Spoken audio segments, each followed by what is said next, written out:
So ayun na nga mga kabangis at pauwi na kami ng Maynila at dito kami huminto dito sa may Declaro Pancit Factory ng founder ng Pancit Bato dito sa Camarines Sur mga kabangis at dito kami namili ng aming mga pasalubong mga kabangis at dito daw legit na legit ang mga Pancit Bato at eto mga kabangis dito kami huminto at dito kami mamimili ng pasalubong dito ng mga Meron ka ng 5 kilos na Pancit Bato, legit pa dito sa Bato Camarines Sur.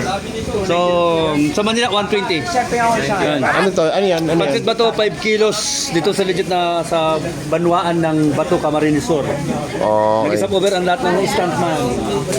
Kami ng Pancit Bato ni Strek ni Kaetoy. Let's go. At ito lang nabili natin kung magkano magkakasya sa budget natin. Ito binili ko to dahil mahilig ako sa kape. So yun. Ito rin oh. Anong binili ko kanina yung ano yan? Yung para ano?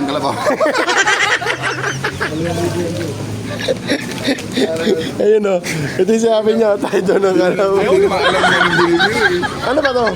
Lalo yung pancit ba to? Pag kinain mo to, pag yung, alam nyo, pag pancit ba to, kung legit, pag niluto nyo at ginanon nyo, pancit ba to nga?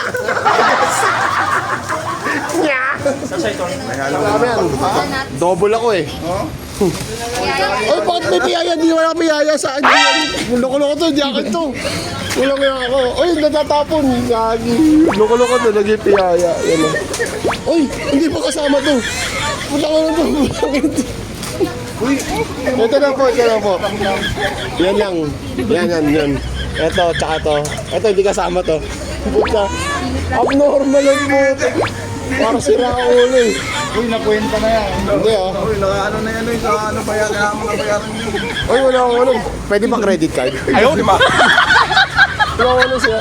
2 kilos, isang nuts, isang crocklets pili plastic, isang kakanawan. Nahirapan tuloy kwento yung si ate. Ate, credit card na lang ha. Pasensya no. So ito mga kabangis at nakabili na tayo. So let's go. Iniwanan ko na si Elise. Loko-loko itong Elise ito. Nilagay lahat sa basketball. Pag tingin ko sa basket, ang dami. Kung tayo sa Elise ito, ha? Aabuti pa ng ano? Muntik na abuti ng dalawang, 1.5. Loko itong Elise ito eh. Let's go.